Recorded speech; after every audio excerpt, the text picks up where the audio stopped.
Время предвечернее. Именно в эти часы на дорогах активизируются подвыпившие водители, признаются сотрудники госавтоинспекции. Рейд проводят инспекторы спецвзвода отдельного батальона ДПС «Магаса». Вот и первый задержанный. То, что беленькое согрело и этого мужчину, несмотря на минусовую погоду, очевидно. Это подтвердили и показания алкотестера. Последствия – штраф 30 тысяч рублей и лишение прав минимум на 2 года. Но ему пока все равно. Статья 25, часть 1. Лицо, в отношении которого ведется производство по делу административного правонарушения. Первое. Лицо, в отношении которого ведется производство по административному правонарушению, вправе знакомиться со всеми материалами дела, давать объяснения, представлять доказательства, заявлять ходатайство и отводы, составить протокол. Протокол разъяснения правды, права жесть, права жесть. Инспекторы только и успевают останавливать нарушителей. В основном это лица, передвигающиеся без водительского удостоверения или с затонированными стеклами. Просьбы не выписывать постановления в полицейской машине сегодня звучат чаще всего. Ну а при виде камеры нарушители упорно хранят молчание. Были остановлены по причине управления транспортным средством с установленными передними боковыми стеклами, светопропускаемость которого не соответствует транспортному регламенту, транспортному средству 018 от 2011 года. Соответственно, на вас будет вам будет вынесено постановление по факту 12.5, часть 3, прим. 1.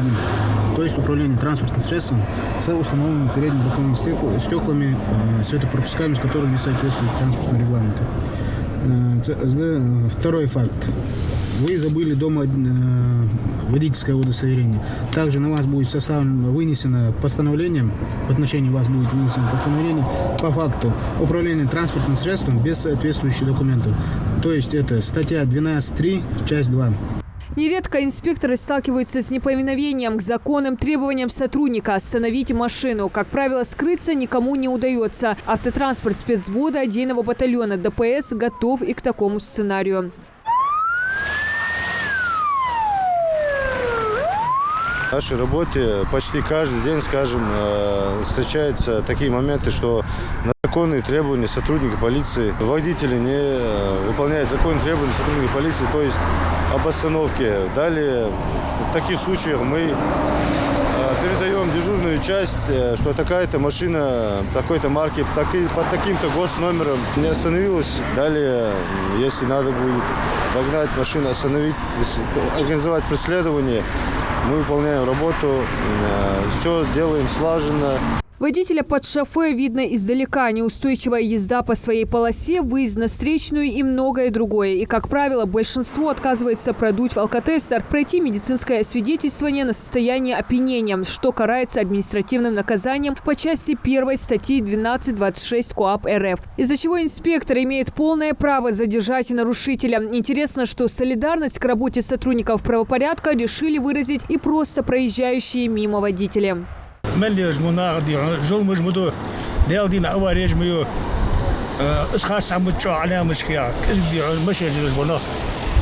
более ответственно хон безер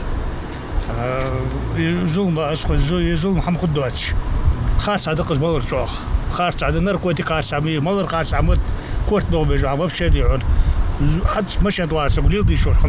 Рейдовые мероприятия, направленные на профилактику грубых нарушений правил дорожного движения сотрудниками госавтоинспекции, проводятся ежедневно. Конечно же, за неделю выявляется около 4000 видов нарушений, в том числе это фиксация, фото-видеофиксация нарушений, которая ведется ежедневно.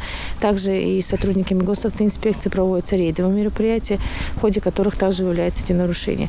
За сегодняшнее мероприятие выявлено около 30 административных правонарушений, в том числе это лица, управляющие транспортным средством в алкогольном опьянении, также лица, которые управляют транспортным средством с тонированными стеклами, которые игнорируют требования правил безопасных дорог. Также лица, которые игнорируют правила дорожного движения, а именно это ремни безопасности, перевозка пассажиров и все эти способствующие нарушения, которые себе позволяют, к сожалению, которые приводят к ДТП. Сотрудники ГИБДД призывают автолюбителей быть бдительными и предельно аккуратными на дороге, не садиться за руль, будучи в нетрезвом состоянии, не быть безответственным как к своей жизни, так и к жизни тех, кто может пострадать от такой выходки. Диана Дударова, Адам Мережков, Адам Далаков. Новости 24.